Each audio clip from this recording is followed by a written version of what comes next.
What's going on, guys? Hey, welcome to another episode of the Ripple Effect Podcast. I'm your host, Steve Harper, and this episode is a little bit special for me because I have known Miss Madeleine York for, probably going on 30 plus years. She was one of my first customers. She gives a really vital lesson about customer service, or did back in the day when I was a young pup entrepreneur, and how that has formed my way of thinking to this day. I share that with her. I know that makes a huge impact on her, that she didn't realize that she had imparted that wisdom and that it stuck with me. But Madeleine and I have kept in touch throughout the years, and I have great fascination with her work because she is such a committed professional to helping others. Talk about a rippler. She creates them, she makes them. She has a no-nonsense way of communicating what you need to hear, even when you don't want to hear it. But she does it in such a respectful manner that she really makes significant inroads on behalf of the clients she serves. She's a phenomenal entrepreneur, she's an amazing person, and she's a good friend of mine, and I can't wait for you to meet her. So let's dive into this episode of the Ripple Effect Podcast with Madeleine York.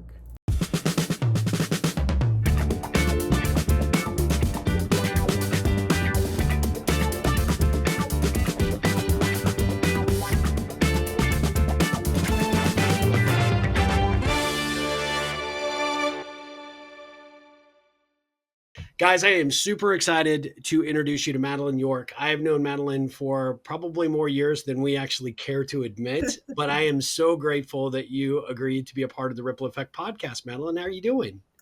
Oh, thank you, Steve. And I'm just doing fine. I look forward to continuing our relationship. As you said, we've had for years, and we'll see how that manifests. I love that. I know that you're a woman of many talents. I've known you for a long time. I know you've been heavily involved in a number of areas to help people maximize their career development and get a little bit more directly involved and in control of where they want to take their career. And we're going to dive into all of that, but I want to give our audience just a little sense of who you are and kind of how you found your way into this type of work. Yeah, that's a very interesting question. At least it is to me. I was in a very different field, which I think is helpful to people as well to understand that, or at least know it. My degree is in a totally different field than I'm in, and I was part of a quote unquote layoff, whatever fancy word we want to put on it, Yeah. and actually in a hospital setting. And I was a director level. And so through my work with people who do what I do today, I came to understand how to do some skills transference, if you will. What I really came to understand is my resume was not going to be able to adequately or at all reflect my desires to move forward, to change my career. Cool. I did not want to stay in that industry, if you will. So what I learned a couple things throughout that process is connecting with people, how important that was and still is. How Yep. important it is just to let people know where you're at and so on and so forth. And through that, and from some assessments I actually took at the time, I was asked to do this work on a contract basis. Another thing that I like for people to think about, if they can, I know not everyone can go the contract route, but I did. And after 3 months, I was offered a full time job. And this was a company that did handle the outplacement, job search, whatever one wants to refer to it as. And so I got to know the people in that organization, and they saw something in me that maybe I didn't even see at the time. Again, connecting with people in a Sure. very open way too. No heart, no bars hold, because you need to let people know who you are as a person, what your dreams are, especially if they're different from the Yeah. industry or the work you were doing. Yeah. Now, I'm curious. Let me just stop you for one sec. So, was the contract opportunity something that you proposed, or is because I'm really fascinated by that because that's something that I give as advice to people that I coach through career transition. It's a way for you to sort of try it before you buy it, but they get an opportunity to see you in a real work environment with real tasks, and because they're generally paying you a little higher fee, right? Because you're a consultant, the pressure is on you to perform. And when you do, it obviously does turn some heads and get some attention. So I think it's a fantastic strategy. I'm curious, was that one you put forward or they put forward? Actually, in the day, we had, that particular company had, and there's less of it today via COVID and so on, offices. So I was able to Yeah. interact more with the owner and other people in that organization at the time. So he actually came to me. The owner had a project, and somehow again he saw something. I wanted to do the work, but I had no clue on how to get there. Again, a good story for people who want to transition. So no, he did it. A real quick side story is when I met with him and his partner at the time, and he explained how this worked. I remember asking him, "Well, what happens when I'm not working?" Yeah. Yeah. So not real bright question because it was on contract. You got paid when you worked and you didn't get paid. Well, I was used to a paycheck. I'd never worked Sure. like this before. Yeah. Very So, odd. Yeah, yeah. absolutely. New So new at the end of adjustment. the 3 months, it was obvious that I was good at what I was doing the work I was doing. I was connecting to people. And the night before I did my first session, I remember going to the owner and saying, I don't know, I guess I had a mini panic attack. Like, I've not done this before. And he said, Well, you've been through the program. I said, Yes. He said, Well, just don't tell anybody that you haven't done this before. What a fabulous first client to have at that juncture, right? That's awesome. Well, and it wasn't as if you were faking it till you made it. You knew what to do. It was just this was a new adventure for you in terms of how you perform in terms of the work Absolutely. product. I remember Yeah. going through the process in my mind saying, I could do this. This could be fun, But again, I didn't have the excuse me, the background, skills, education. It was all in a very different industry. Yeah. Wow. So you ended up doing that for contract and then you ended up going to work for them, or did you decide Yes. maybe this was an avenue I pursue from a consulting No, it perspective? was it was funny because on the day I was offered the job was April 1st. And I remember the That'll be owner coming memorable. to me, yeah, and Yeah. saying, "Okay, would you like to convert to full time?" And I remember looking at him saying, "Is No this joke. April Fool's or is this real?" And it was real. That's awesome. Are you still in touch with, those folks that you worked with back Yeah, then? I am. I That's great. married I married the man who brought me in. Ah, this was Norman. Yeah. So, Madeline and Norman, I've known them forever, but I did not know that story. That is awesome. Yeah, well, I mean, obviously you exceeded in your Yeah. role big time. Exceeded expectations or certainly met them. Just to Yeah. be fair, for anybody who's thinking about contract, that's not a requirement, apparently. That's awesome. And so when you went to work full time, how is it that you focused your energies to decide to start your career development, and what was that about? And give us some sense of Yeah.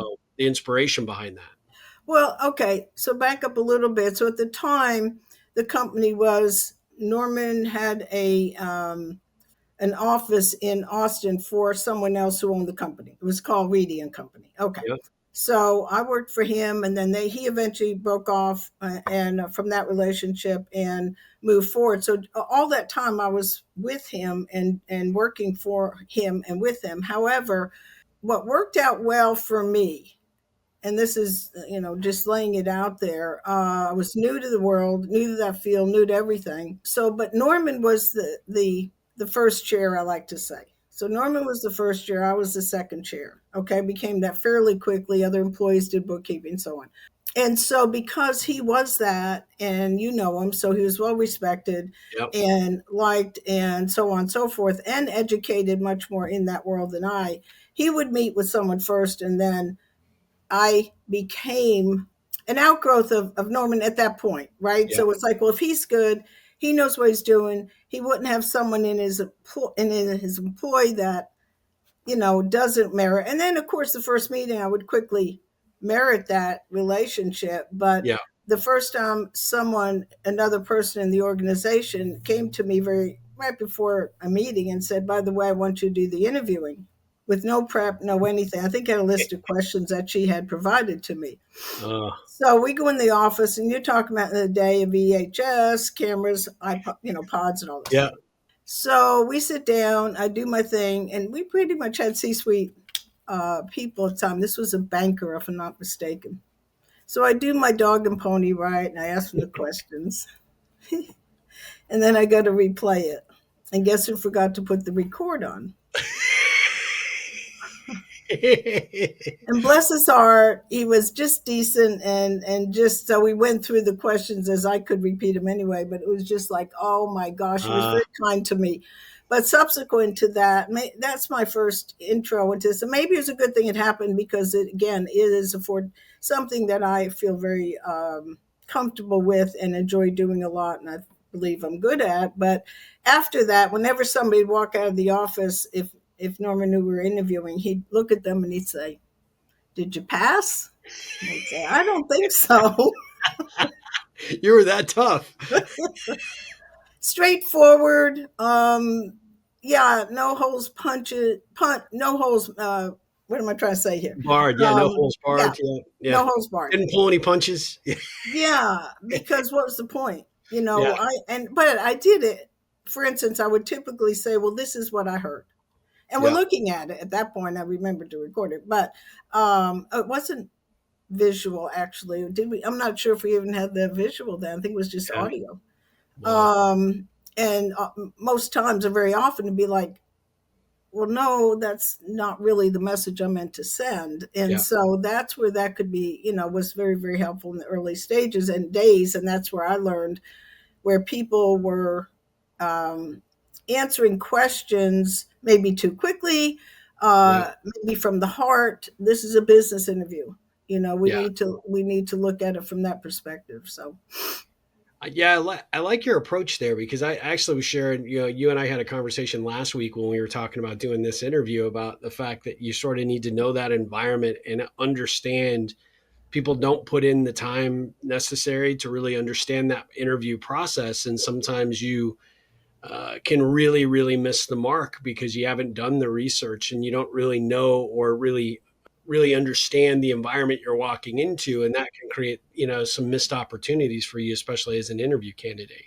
yeah, and it's a little bit of I was talking to a client about this recently, though, and here's something I didn't think about as much: the energy transition, if you will, when you're in a room versus what a lot of these people are doing now is obviously something like this. Some of them are just sent met questions, and that's too bad. I mean, I work with them on that, and we do what we can, but it is still a computer to each person. And yourself, Steve, you walk in the room, you might see something that you can connect to. The person's a golfer or they have Yep. children. I don't know, whatever it is, right?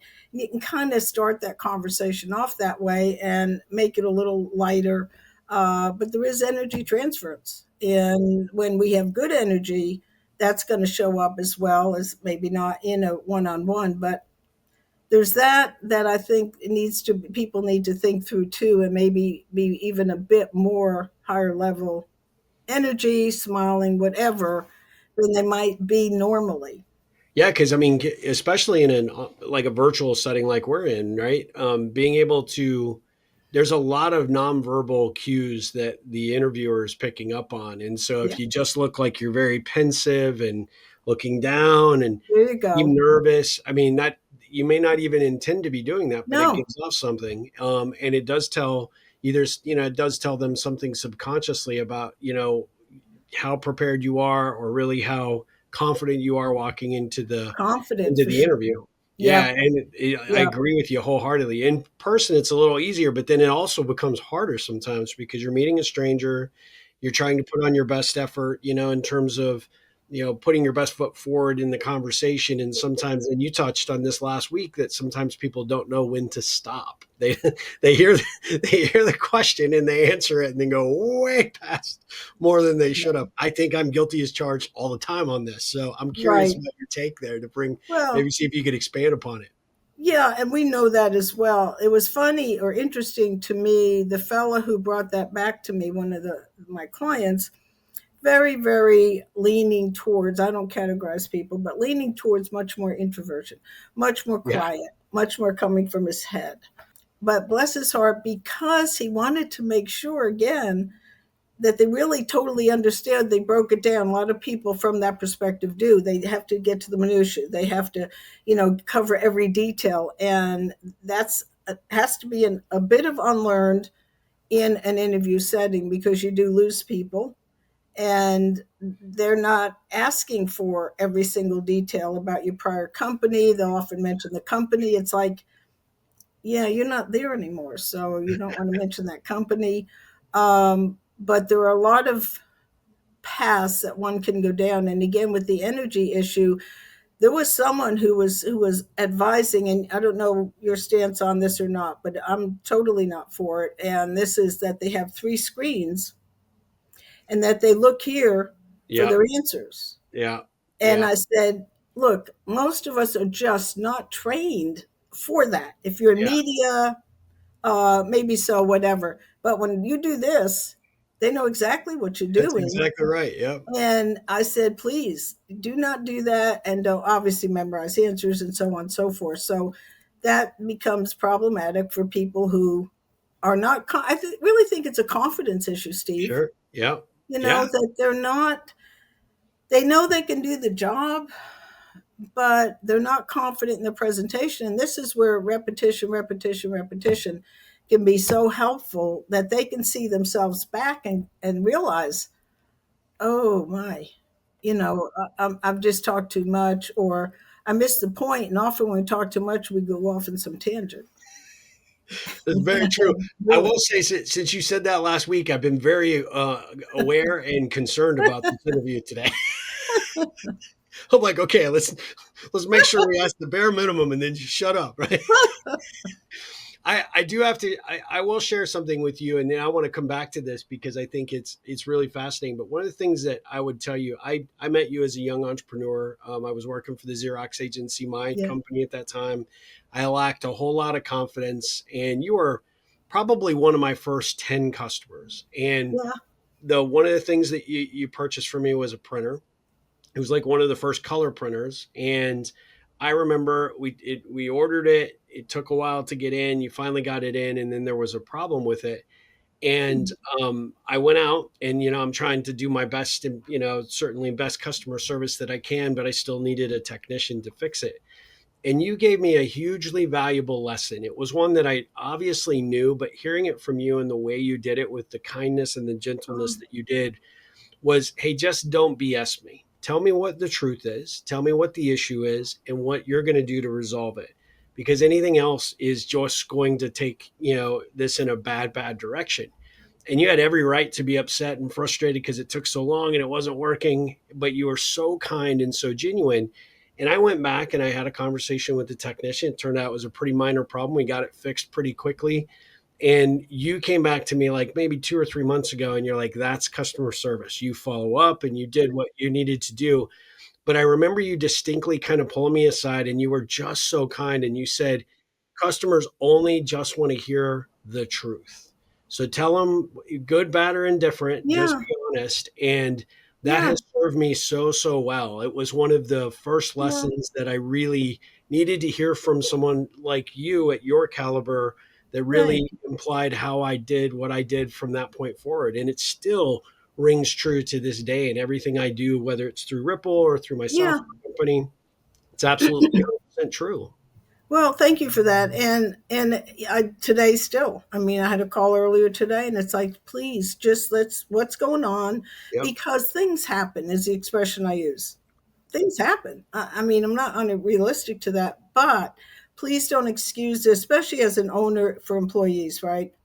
And it's just, well, they were feeling bad that day, or they whatever. It's like, yeah, but can we just get to the issue, get it resolved, move forward? Yeah, So I appreciate exactly. you're saying that, because it is still a mantra I live by today. It's I'm very aware that, again, things happen, so let's Yep. just fix it.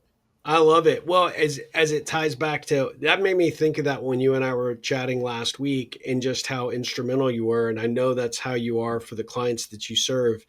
You have a way of delivering even maybe not so great news in a really respectful and um, really amazing way to get somebody to hear it. So I could see if I blew my interview or I didn't do as well as I should have, I could see having you in my corner to help guide and say, okay, look, this may have not gone the way we wanted it, but how do we learn from what happened and what occurred? And what do we do to make sure that the next time you go out, whether it's in person or online, you're ready to go and you don't even think about the prior performance, but you learn That's from it. really You don't perfect. just dwell on it.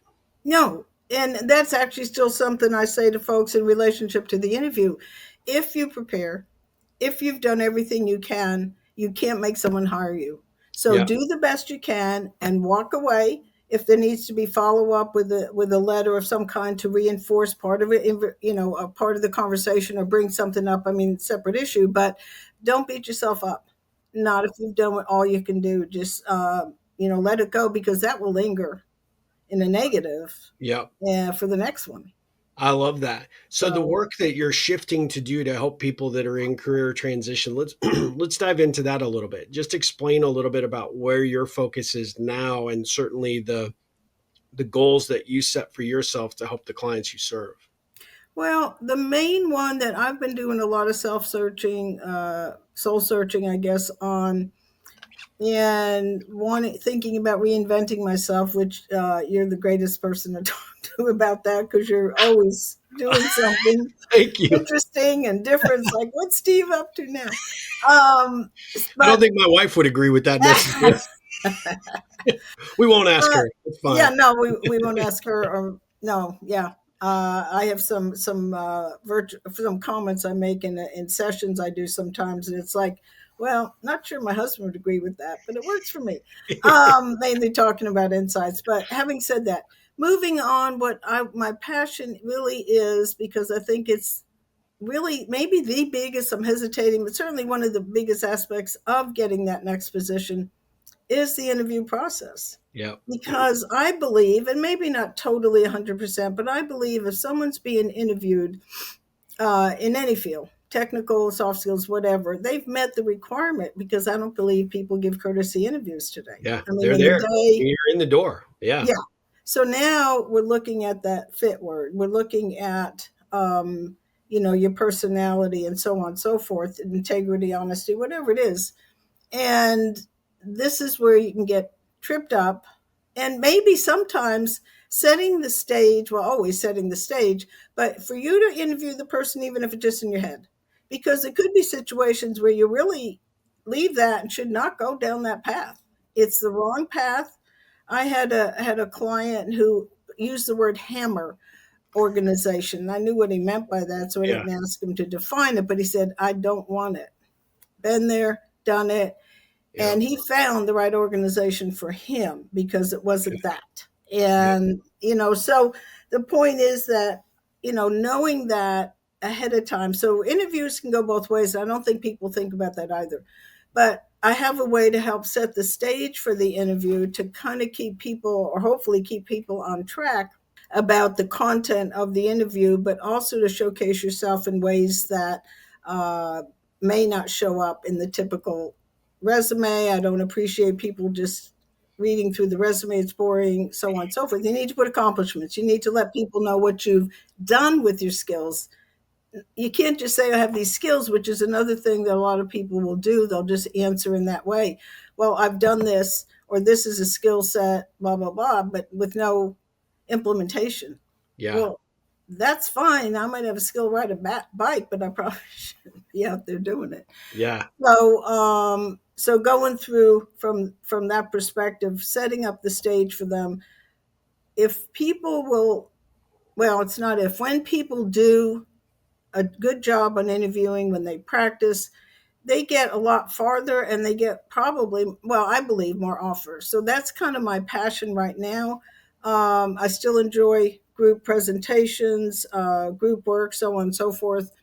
And then I'm looking towards being on a couple of boards, some board positions. So I'm kind of reinventing myself. I love it. And I'm not as interested in the day to day dynamics of resumes. Negotiating offers are okay, but I go back to, and Steve, you may find this because the question I have been working with a company part time, and there's so much focus on social media, on the resume, and changing every word and massaging it for every job. that my question is, have we lost this?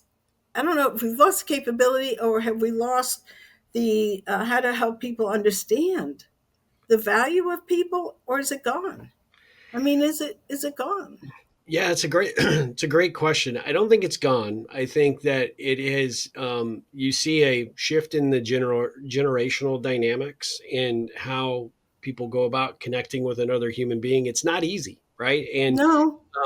I tell my clients, like, it didn't matter what your first job was. My guess is that somebody didn't take you by the hand and said, "Come on, kid, let me show you how to get along with the other kids in No. the sandbox." Yeah.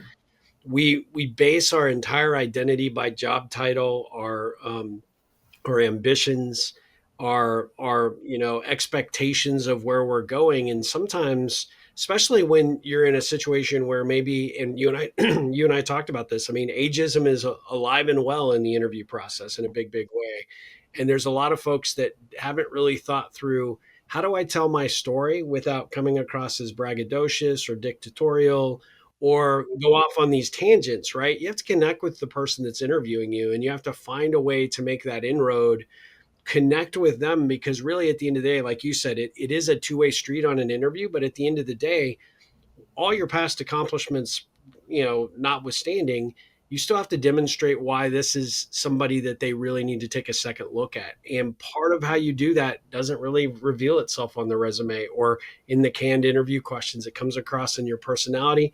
You mentioned energy and your enthusiasm, your body language, your level of Right. preparedness. All of those things are small, but important aspects of connecting with another human being. And this person holds the keys to the next level of interview or the job offer or whatever. And so putting in the prep work and understanding how to connect with another human being is really essential, I think, on the job search. And I find that a lot of people, and you may see this as well, is when they've lost a job or they find themselves in between roles, it's a shame process, right? They get really closed in. And so they Yes. spend most of their time online Yep. applying. They're not Yep. out talking to people. And so when these interviews come, if you haven't been in a situation where you've had a meaningful conversation with anybody other than your dog or your spouse or your best friend in the last Right. 3 weeks, how Right. rare do you think you are to have a conversation with someone that's going to interview you? So I always tell people that this is a relentless practice of getting better at connecting with humans at every level. Doesn't matter what they do, if it's the barista at Starbucks or There it's you the go. checkout clerk at the grocery store. Yeah. Get comfortable engaging with people, because when you are, it'll make everything that comes next in the interview process so much better. And that's what people are looking for. They're looking to buy talent that has the ability to communicate effectively and engage with people in a very respectful and authentic way. I love your examples because Thank you. yeah, because being in this for as long as I have, I'm still focused more on the more official. But you're right. Going to Starbucks, going to the barista, talking to anybody will give you that sense of how to communicate. Not the sense of, I mean, it will showcase you in that way, but give you confidence, like to talk to somebody in an elevator. Some of the things that for me are normal or easy for me to do. That's great. Anywhere you go, checker at the grocery store or um, whatever, wherever you're around people, but also to get out of your house. So many folks are just spending 8 hours a day, Yep. applying for jobs, and it's very discouraging, in my opinion. And so find ways to go out there. And I know the other thing I run into, Steve, is people tend to stay in their own little bubble too. Yep. So if they're bankers, they bankers, right? Only hang out with Manufacturing, bankers. Yep. healthcare. And Yep. I always encourage them, please, just because your next door neighbor is in manufacturing and you're in banking doesn't mean they don't have family, friends, relatives, Sure. whatever, who are in your industry. Yeah. So trying to get them out of that. And then also when they get excited about an opportunity, they stop. Yep. Yeah. Yeah. Oh, yeah. We definitely want to come back to that, Yes. because you always, I have a saying that I tell all my candidates, even if they get a job, you were looking for a job when you found this one. So keep Yeah. your lines in the water. Not, Yeah. not because we're looking to jump ship, but because No, it keeps you fresh. It keeps you yeah, engaged in the process. And it reminds you that you're building both your personal and your professional brand all the time. right, You made right. me But think. when they're in, Oh, I'm go ahead. sorry, Go, when no, they're go in ahead. Go job ahead. search and they get like so excited, right? And then shut And everything else down. Yep. yes, and then they wonder why it's taking a long time because you're restarting the whole process if you've totally shut down. And I see that a lot as well, that people are too, they believe the verbal, you just keep pitching, You do. get three offers, even Yeah. better, That's even better. don't Yes. don't sit on one. Yeah. Well, you made me think of a scenario. I was working with a client a few years back, and very shy, introverted individual like myself. It's not natural for me to get out and to connect and engage with people, but you have to know that about yourself, and you have to know what some of the limiting beliefs are and how that Yes. affects you, your imposter syndrome, and you got to get around those things.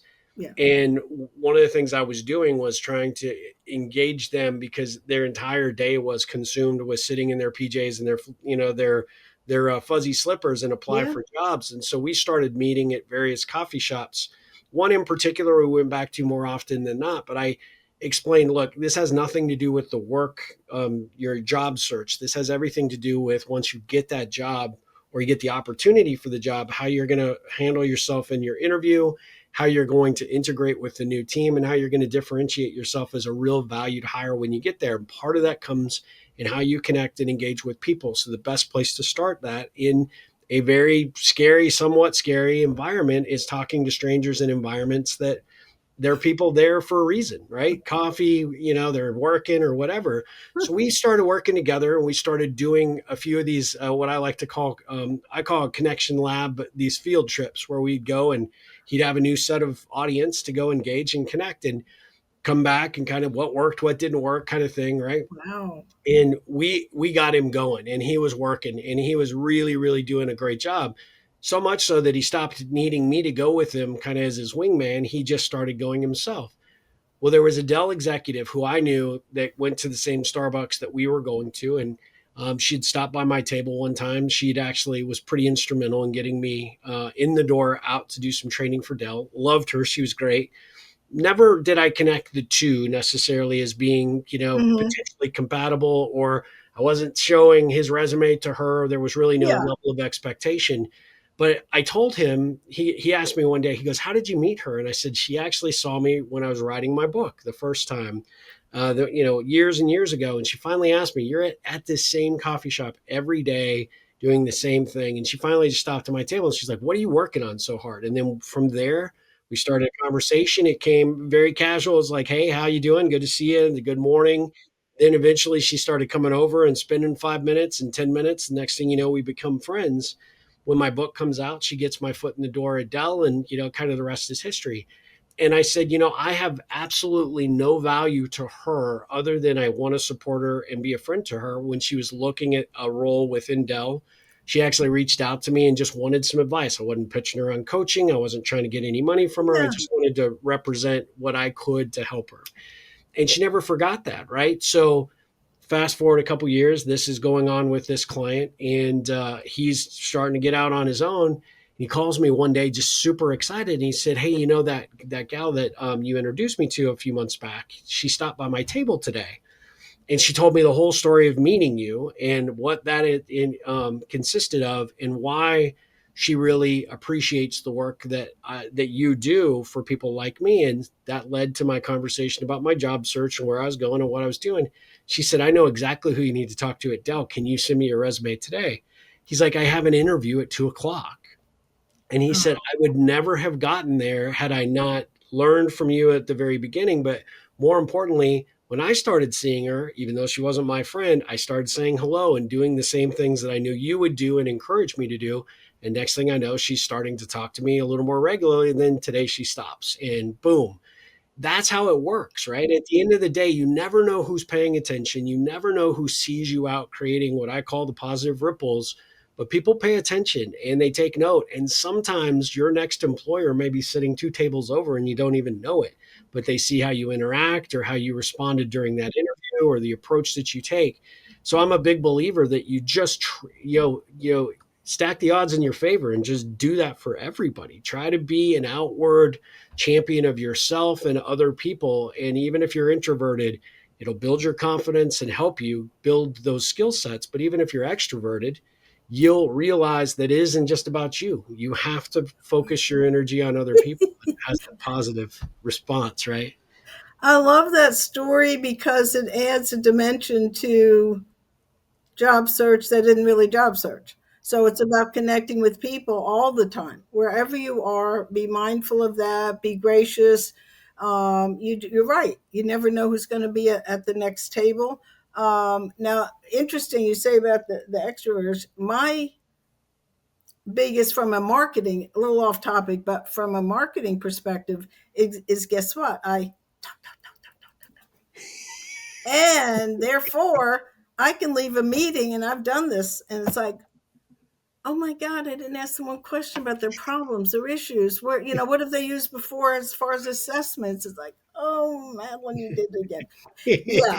So it's funny where more introverted people think, yes, but it's easy for you. You can connect, you can talk. And in some situations, that's very true. But from a business perspective, it isn't always good. Yeah. Where more introverted are going to be much more about listening, which clients appreciate. So anyway, I get into that little bit with folks who feel like they're challenged by conversations. But I love that's great. Thank you. Well, I think I learned a lot of it from you, so I appreciate the skill Oh, sets. There's two acronyms I use with my clients that I think I'd throw out there for people who are like either they don't know how to do it or they do it and they know that they might be in that situation where they didn't ask, they talked too much or whatever. Wait, why am I talking? Have a purpose and understanding and appreciate it. So I use the acronym WAIT. And then waste. Why am I still talking? oh my Yeah, gosh. it's a perfect one for especially extroverts because then they realize, wait a second, am I allowing the space for conversation to happen? Yeah. And if I'm not, I need to put my hands on my waist and hold, right? So Yeah, no, perfect. And the thing about it is we'll have conversation. Yeah. yeah, It's not what about why I'm there. that's right. That's right. That's right. Well, I am curious, what is your take there on the interview process? I know you said it's a business meeting, it's not a social piece, but at the end of the day, do you try to guide your clients to understand you still have to show a little bit of authenticity. You have to try and Oh engage yeah. them in a little bit of conversation. And I think one of the questions I always tell my clients to ask is, how long have you worked here? If you haven't done the research, I highly recommend you do the research with who you're Right. being interviewed by Right. before you go in. But hey, I saw that you're with this company for 7 years. Obviously, they're doing something right to keep someone of your talent here. What is Perfect. it that kept you here? You're getting their story, but you're really getting an insider view into the culture and the approach and all the direction that they've sort of approached their career path at that company. And you're actually, what I always like to say is rather than being across the desk from the recruiter or the HR director or the interviewer, you're on the same side of the desk when you can quickly shift that conversation into a little bit downgrade. It allows you to control the interview to a certain degree, and it takes them off their game when they have their It 15 does. questions that they want to get through. It does. It's great. And to add to that, I love it is to, even if you don't know anyone particular how long they've been there, you can look companies up. Yeah. And if they have a LinkedIn's great. history Yeah. of retention, there's a company in Austin, I think it's NI, possibly National Instruments, Hmm. but I'm not sure. It may not be. It may not be national. Anyway, that has a long history of people not quitting, not Yeah. leaving. So you can still introduce that from the perspective of, obviously, it's a successful company and they hire people from that perspective. So maybe share with me a little bit what brought you there. Why did I love that? Yeah. I mean, and I always want to know why a position is open. That can get a little, you have to be careful with that one. But I do like to know that in case, Sure. as much as you can. The way I start the interview when I'm talking to people or giving them some thoughts on how to progress an interview, Steve, and I think I mentioned this, is I start off with answering that question because that's the beginning. If you flub Yeah. the tell me about yourself, then you're nervous. And if you're more Yeah. nervous, it just kind of can grow from there. Yep. So I've developed a formula for people to answer that can guide them on each interview differently, because they're only going to focus on their skill sets and responsibilities, if you will, in the past that they have achieved. And that's what this new company wants. So you don't spill it all. You don't say a whole bunch of stuff that nobody's interested in. They're not hiring you for that. What do they care? Yep. So we can start with that, where then hopefully it keeps those interviewers on track. It also gives them a big breath, because it's like, okay, this person knows that is what we're looking for. Let's just talk about that stuff. It might Yep. even erase some of the goofy questions that are on their forever list to ask, and it may not. But so the formula for me is just start there so that they have control as much as you can with initiating that conversation, and go from there. I mean, we talk about a lot of things like appearance and energy and all kinds of stuff, but that's the start of it. Because what I recommend is, so if a company wants these skill sets, and they're talking about implementation of them, not just we want you to do this, but they showcase in their job description, whatever. Well, then when you're getting ready to interview, you hit on target those two or three. Again, Yep. I've spent a majority, I've spent a great deal, however they want to say it, in these three industries. Let me tell you about them. I had this project, or I had this, Yeah. whatever going on, HR, whatever it is. And that just starts that whole conversation. Number one, you're comfortable with that.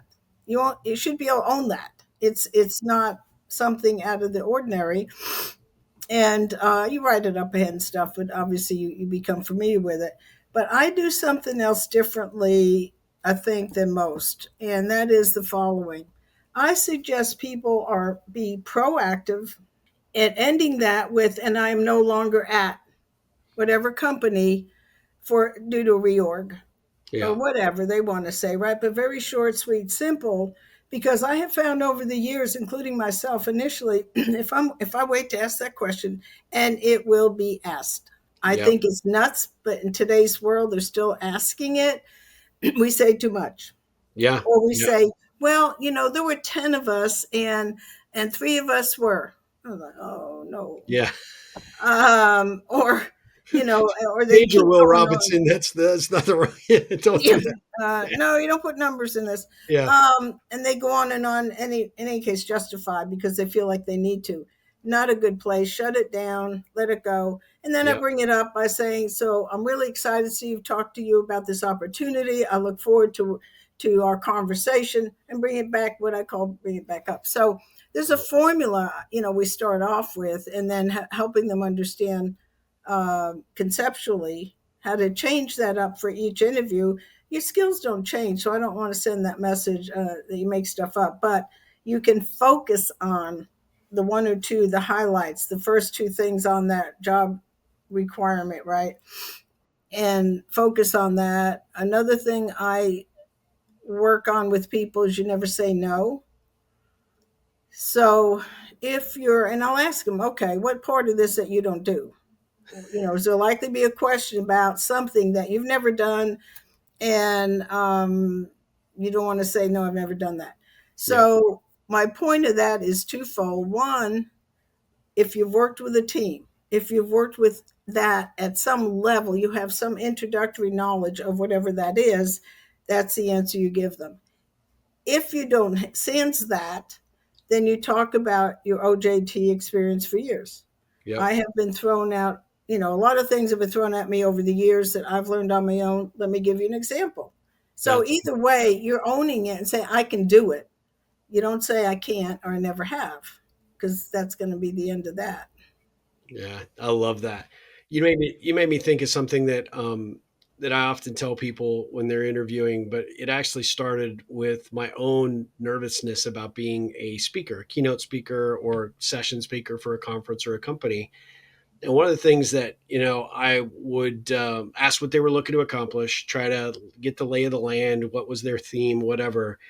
And I realized actually that wasn't the the power question that I had hoped. And what I started doing was, and actually wrote it into my speaking contract. There's a whole section that they have to fill out. But what would it take for me to do better than you ever expected I love that. in this role, right? Or in this, with this conference? How do I Yeah. make sure that this is a grand slam success?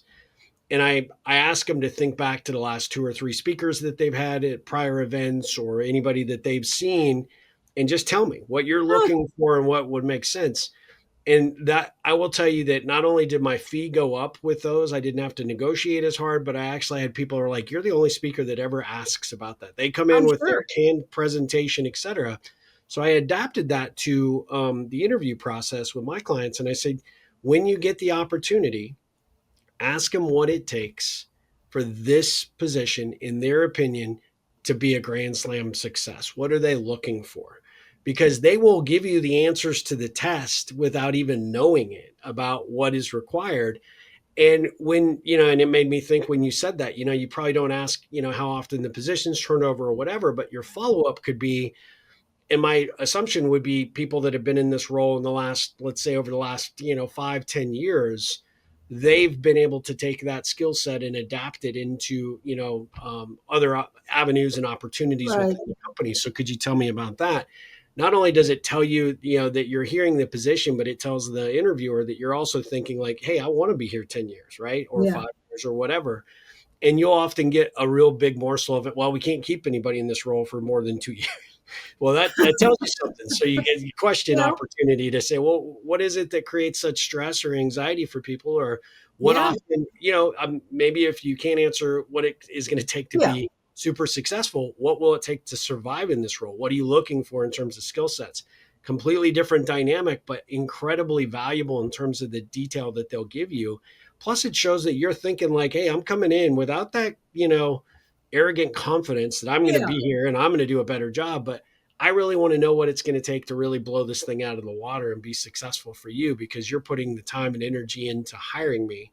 I want to make sure I make you look good. Right. So it has been really a game changer for a lot of the folks that I've asked, because they didn't think to do that, which kept the sort of adversarial component of the interview sort of front and center, as opposed to getting on the same side of the desk with them and really trying to collaborate as much as possible to learn what you can during the process. Because, as you said, it's a two-way street. I wonder if anybody has ever stumbled over that answer. I'm sure. Well, I do know one person who they had made. So it was actually the recruiter, and I went back and I said, why don't you ask the recruiter before you go in for the interview what they know the answer to be? And so they're like, okay. So they went back. I happen to know the recruiter, and the recruiter's like, oh my God, that is a fantastic question. I can't honestly tell you I know. And so I encourage my client. I said, when they tell you that, what they tell you, or if they say they don't know, ask them if they'd be willing to go out on a limb and find out, so that you have a better understanding. I said, at minimum, even if you're not the right candidate for them, they're displaying their deep desire to deliver the best result for the company, right? As the recruiter. So it'll benefit them. And so you'll be creating a positive ripple either way. And he did that, went back to the recruiter. The recruiter said, great question. Let me find out. I'll get back to you. And they had basically a really good download of what has happened and what's transpired. They recognize they have a culture problem. They recognize that there's been some Whoa. challenges. But the big factor was that this role has basically not been under anybody's direct supervision for a very long time, and this was now being shifted under a vice president that knows nothing about it. So Oh you're boy. thinking about this as you're coming in. Now you have a little Yeah. better lay of the land. Yeah. They actually ended up utilizing that to negotiate a higher salary, because they could bring that experience level You're that right. this other VP didn't have. And so it ended up working better than they ever That's great. expected.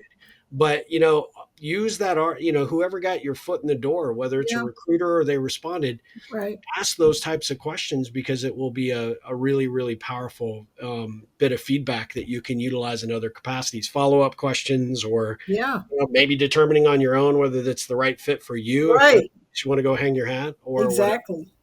No, So yeah, I was also thinking that to make it that two way, but I really really like that because it would show if it's live like this, do they really know? yeah, yeah, Sometimes in a startup, I'm caution people in a startup or in any role that's new. You need to you find know, out as much as you can about yep, it.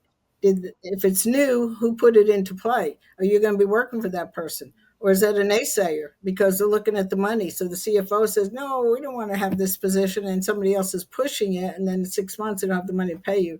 So, yeah, lots of nuances in that direction of finding out as much as you possibly can about any opportunity. But I do like that as well. How do I shine? I mean, I yeah, do. I have mask as something, but not quite as emphatic as you do. So, what does it mean to be successful? But I like the way you say it, and even bigger.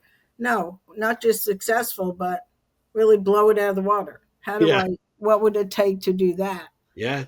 And That by that's just even asking the question, whether you're getting, whether you're trying to speak or get a job, it does tell that person the other side that you are yeah, firmly fixed on being successful, right? absolutely. So Yep, I yep. yeah. Madeline, I could talk to you all day, but I want to be respectful of your time. We're definitely gonna have to do a follow-up. And I know we're talking about doing some things for the pond. There's just so much Right. good stuff coming from you. But if you're okay with it, we always like to wind down these interviews with a few Ripple connection questions. They're not gotcha interview questions. How about Okay. that? So, what did the 7-year-old Madeline want to be when she grew up? Oh my. Um, That's a hard one, Steve. I am not a person who grew up with possibilities, with dreams, either from parents or anyone else. And that has run through my life, Yep. giving you a bit more to that answer than you might have expected or want to use. But I've never had, I've just faced and grown and done what I've done, but I've never had dreams. So I can't think of anything at 7. At 8 we moved to a small town, and I do remember I went to Catholic school, coming out of and went at the end of the year in the day in New York. You went to school till June, middle of June, and Yep. the nun didn't give me my didn't tell me if I passed. Oh, And I remember coming out crying and saying something to my mother. I didn't know I passed. And they found the nun. Said, "Well, yes, of course. Sorry, we didn't have all the records. Whatever." yeah. Um, but I really can't say I grew up in an environment where anything like that projected. Fair enough. I like that answer actually a lot. If you weren't doing what you're doing now and you could pick anything to do for the next 5 years, what would you pick? Well, be in service. Again, the two things that, and it's good timing for that question because I am looking at pretty significant change. So, one would be I really am very interested in helping people through that interview process. My intuition is very, very strong, and my talent in that world is strong, and I like helping people. And again, I mentioned the board positions from the same perspective to be able to give back to a company what I've learned over the years in a way that may be a little different than other board members because I don't want to be as technical. I want to be more an advisory kind of person if I can find that kind Yep. of opportunity. Yeah. I love it. Yeah, any board that would have you would be very, very lucky to Oh, have you, no thank doubt. you. What do people get wrong about Madeline York? Oh, that's easy. So, what people get wrong about Madeleine York is that I have a face of strength. I exhibit that. I can do anything kind of thing. I don't even do it on purpose. Yep. It's just what people perceive in me without Yep. realizing that Madeline has blood going through her veins and that she is easily um, bothered. I won't say distressed, but bothered by unpleasantness, which one does not think about. Again, when I talk about the introversion, extroversion kind of roles, I think that's all very misunderstood because you've taken the assessment I use, and the secondary Yep. energy is very big for me, which is very much about caring and helping people and so on and so forth. So I think people miss that in me. So if I ever show up in a way that doesn't seem consistent with get it done, it's like, huh? Why can't you do it? And so people often come to me just with that expectation, and sometimes I'm not gonna show up as they might expect. Yeah. Yeah. I love that. What do you consider your superpower? Spiritual or physical? Could be either, whatever feels right for Well, you to answer. superpower for me is in the realm of my angels, of God, of being, letting go. Yep. My superpower, quite frankly, is when I can let go. Ah, that's a If good that one. I makes love any that. sense, because it's a non-power. But when But I can still, do yeah, that, yeah, I find myself much more successful in almost any aspect of life. Just letting go. for someone that is feeling pretty deflated in their job search, what piece of advice would you give them right now? That's a little tougher because I want to go into history. I want to know what they're doing, why are they deflated. If they're sitting in front of a computer all day, I would address that. So I'd almost need the specifics, Steve, Sure. on that one. Fair enough. Um, because I'm not Pollyanna either. I wouldn't tell somebody, "Oh, don't worry, this could be the It'll be best thing that fine. ever happened Yep. to you." That's not me. So I think again, it's harder for me to answer that within any specifics because I don't know what's driving. Sure. I Fair had a enough. client recently who just went through major heart surgery, very discouraged, but Mm, it really wasn't as much to do with that as it was his health. yeah. Yeah, I don't think I have an out of the box one for that. That's fair.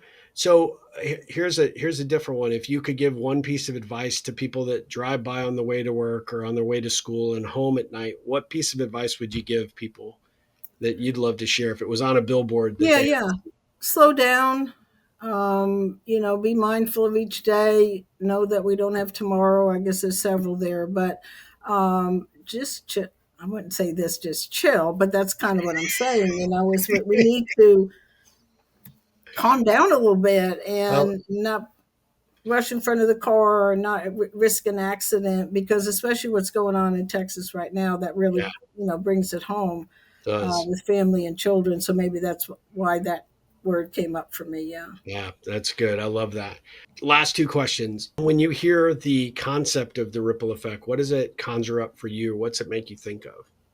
Well, for me, it's the connecting, constant connecting. And we've talked a little bit about that, but the ripple effect, if you think about water, how it's all going to flow nice and it's smooth and have impact in a way. I mean, well, again, taking out what's going on in Texas, but if you Yeah, think about a nice calm lake or even the ocean, how it comes in at you and it's part of your world momentarily sometimes, yeah, but it's always there. So you can always rely on, and in the case of the ripple effect, you can always rely on if you do what it proposes, it will be effective. It will work. I love that. I love that. And finally, what positive ripple can I be looking to create for you? Given I'm reinventing myself and you have done that, I think we could have conversations. I'm all over that. I'm happy to help you any way I can. No, that I would be honored to be a resource and help guide Yeah. you as you're looking to do this next thing because you are without question one of my favorite people. You have Oh, always been such a really really bright spot. I know that oftentimes it's very rare for you to have a business relationship that evolves into a right. friendship. But you and Norman have been great friends to me for a very long time, and I'm so grateful and Well, appreciative of thank that. you. Thank You you, you do Steve. amazing work. How would I guess I lied? There's one last question. How would you like people to learn about your work and get engaged with you?